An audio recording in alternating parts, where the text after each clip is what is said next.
hauling ass into the new year.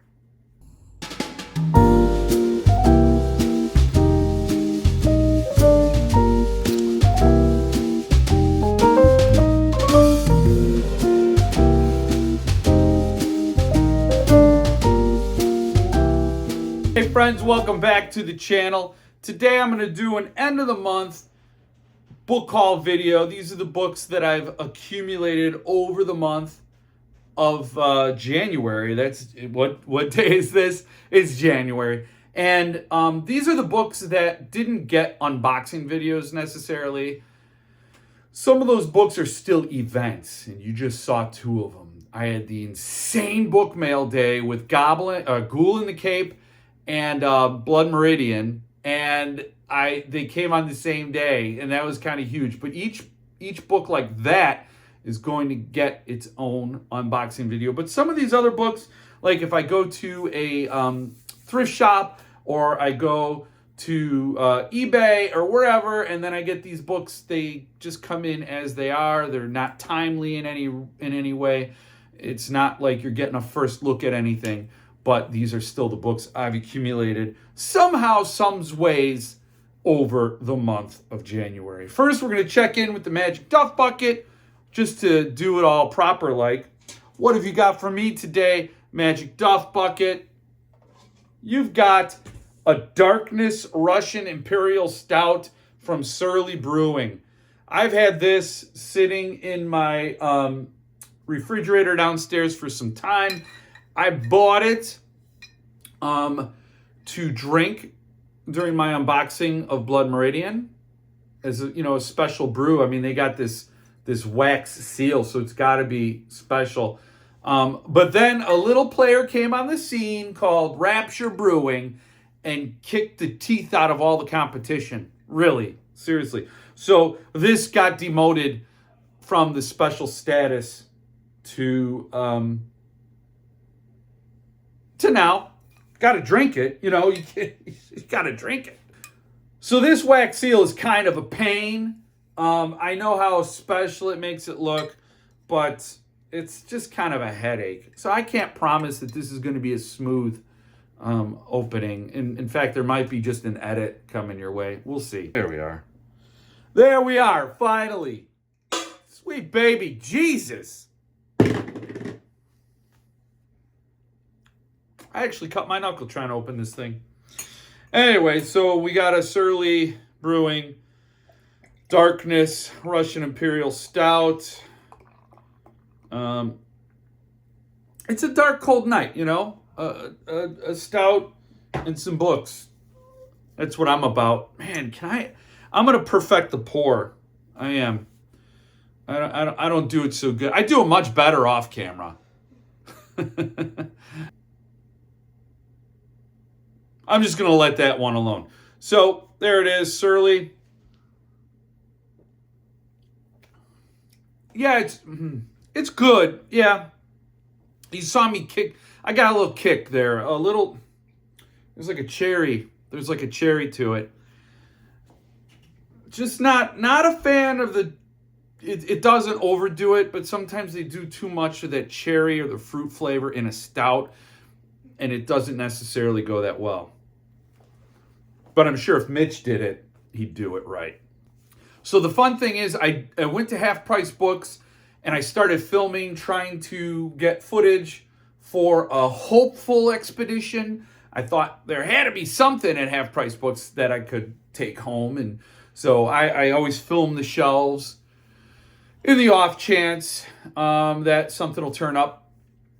And in this case, something did. I found a book from Joe Abercrombie that I wanted. And I'm eager to read because of you, my viewers. You've all recommended him repeatedly in my live streams and in the comment section, suggesting that perhaps as a horror fan, I might like Joe Abercrombie's fantasy. So I was stoked when I saw it, but check out this footage.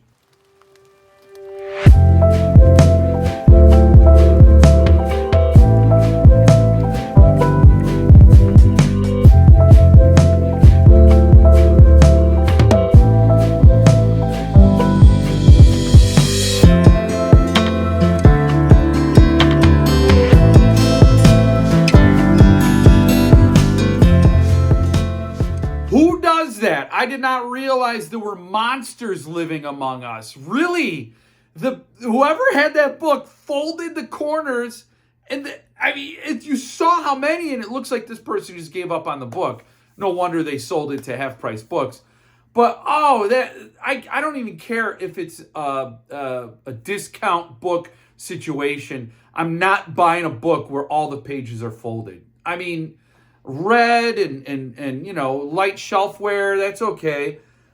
But I just couldn't do that because I'd always be thinking of some twisted freak out there bending the corners.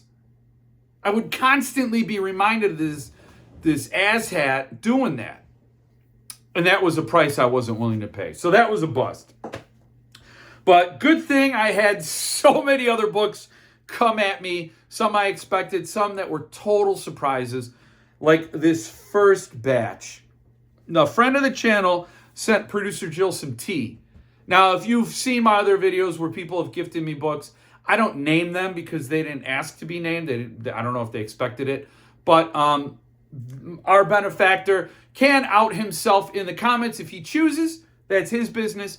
So producer Jill got more tea than she knows what to brew with. I mean, some of this stuff is kind of in over our heads, but she's really excited to try it and just blown away by the generosity of this viewer. And so am I, because included in the box were a couple of books. Damien, Omen 2, the novelization of the movie, really cool. And, there's just something you gotta love about a beaten up paperback, back with, the Signet. Is this Signet? I don't know.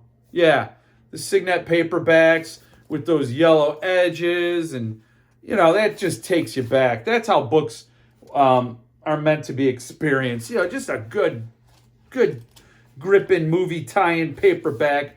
And there's some stills from the movie. I love these. I'd go to the grocery store and they'd be on the shelves, and I'd thumb through them, and I'd take, that's how I found a lot of cool authors. That's how I found Robert Mccabe with Swan Song. So that's really cool. Very fun paperback. And it's something you like looking at. It's just fun to have on the shelf too.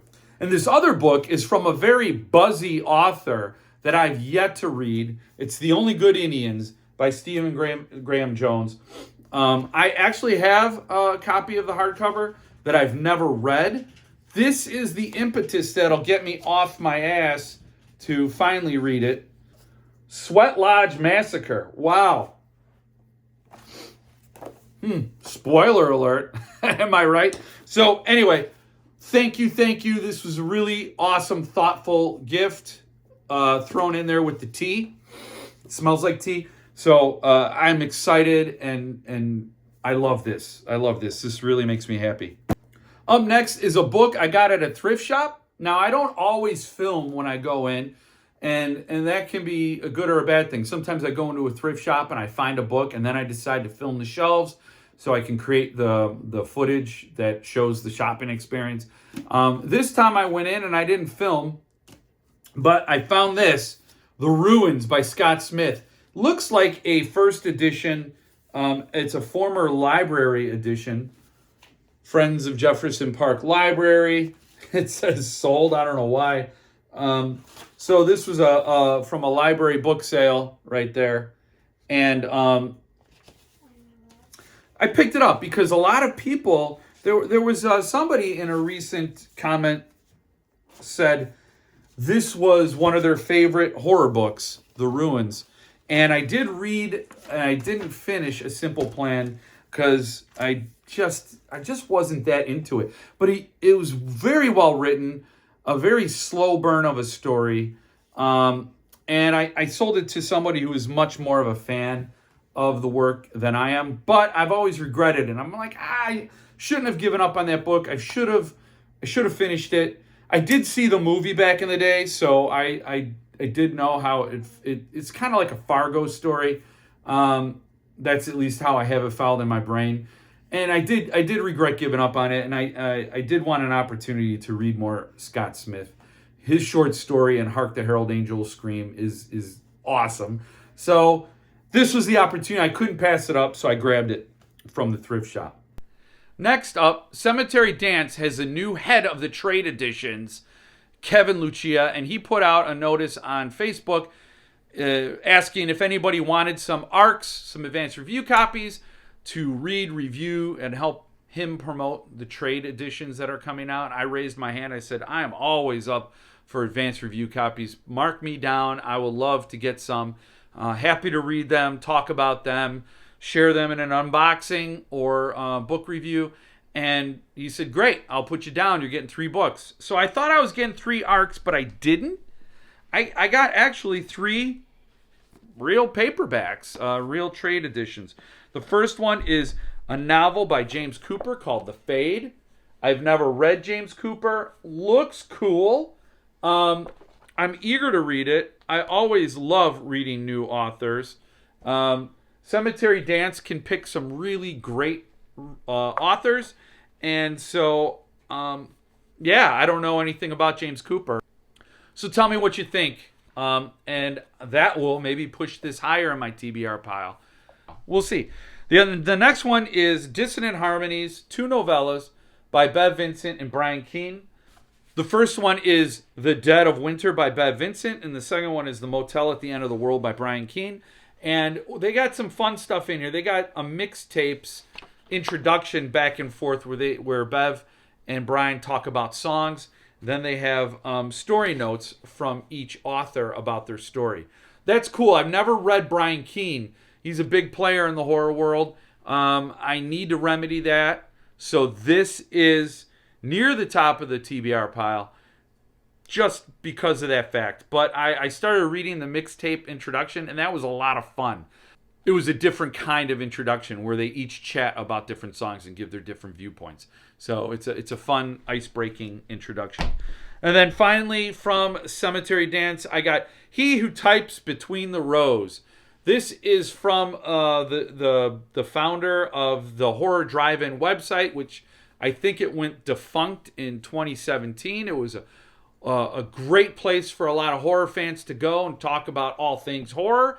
And this is a compendium of a lot of his articles, I believe, from Mark Cyber. So this is basically a genre encyclopedia. Very cool. I don't know how quickly I'll be able to jump into this, but looking through it, there's a lot of really great focused stories, like about the Christine DVD. Look at that. Just a lot of subjects where you can dip in and out and pick up these little bites. And there's this one. I just saw it. It was Who the Hell is Joe Hill from 2006. So that's a lot of fun. I'm really thinking this is something that is fun to just dip in and out of, and I plan to do that. So I'll be sharing my thoughts going forward on that. So then, as you know, I am a huge Patrick Mccabe fan. My interview with him was a bucket list item. I loved talking to him about his Suntup edition of Butcher Boy. And during that interview, he mentioned Pogue Mahone, his next book, would be coming out in May. He said I should reach out and get an ARC. I contacted Patrick Mccabe and said, hey, who do I reach out to? He gave me a contact form, and I got Pogue Mahone, the new Patrick Mccabe book, my first Patrick Mccabe ARC. They sent it immediately. I just started reading it. This is a blast. It is a trip. It's a vacation. Every time I open the page, I just fall right into it. It's 600 pages, and it's written in free verse. That I did not expect. I saw this chonker of a book, and I thought, wow, Patrick Mccabe really created an epic story. And then I saw it was written in free verse, and I didn't understand why, but then once I started reading it, it made sense. It is so awesome. I mean, if you're a Patrick Mccabe fan, this is something you should be looking forward to with great enthusiasm.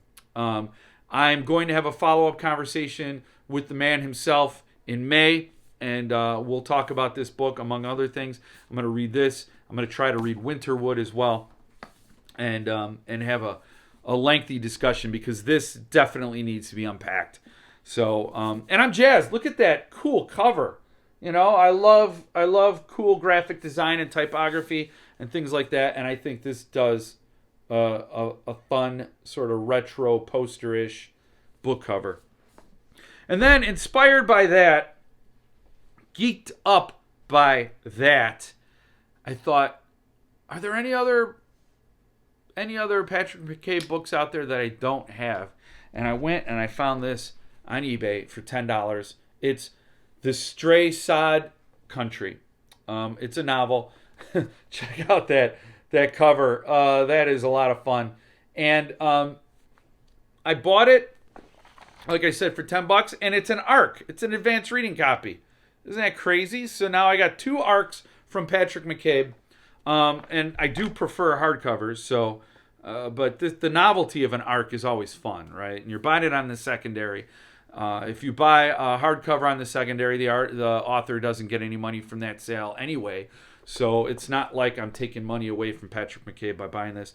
But what I thought was interesting was on the back it says the final novel in Patrick McCabe's Small Town series. So I didn't know there was a Small Town series. I'd like to know what the other novels are in that series, because I have almost all the other Patrick Mccabe books.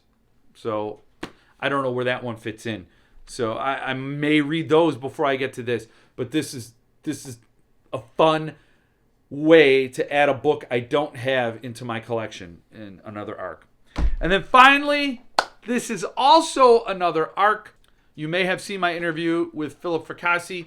It's always a pleasure to talk to him. He's an author, creative genius, screenwriter, and he's a collector and reader as well. So he loves these books, and he loves that whole experience of collecting and reading and all that. So he understands how fans react and how we all need to get these books and the appeal of limited editions and things like that. Well, we talked, and I was hoping to have had his new book, Don't Let Them Get You Down, before I talked to him so I could have read it, but the publisher never got back to me with an advanced review copy. I mentioned this on our interview, and he sent me the advanced review copy of Don't Let Them Get You Down. Now, this is a copy he made himself. He talks about this in the interview, how he has these printed on demand ARCs made so he can look at the book and review it and make edits that way, because there's just something that trips your brain when you finally see it in print and you see how it lays out there. There may be changes you make that go obviously beyond grammatical or type error, typos. And it could be something about the way it's on the page and the impact of the words in the story itself. And so sometimes context makes all the difference. So he sent me one of his personal printed copies. It's a treasure. I'm so happy to have it. And of course, this is the tippy top of my TBR pile. I'm reading this right now, and then this is right behind it. Look at Peekaboo. It's hiding. It's right there. You can't stop me. And because I like talking to Philip Fracassi so much, I'll probably have him on again. He's got a lot coming out. Child Alone with Strangers, Revelations, the climate change horror anthology, and then 13 Haunted Houses. He's got a science fiction novel, which he has a working title for. All kinds of stuff. All kinds of great stuff. So that's my book haul this go around. This closes out January. I'll probably be doing a book haul video maybe once a month, depending on where I am and what landed during the month that didn't really get or warrant an unboxing. Again, those are the books. I want to reserve the unboxings for the books that are brand new and people have not seen yet, because I do want everybody to get a look at the books to see what these publishers are capable of. But other than that, the eBay scores, the thrift store finds, there's no rush. So I'll bundle them up and share them with you at the end of the month. That's it for now. Thank you for sticking around. I'm glad to share this hobby with you, because producer Jill doesn't like me talking about books with her. It's just a fact. And she ain't even going to dispute that. It is true, Jill!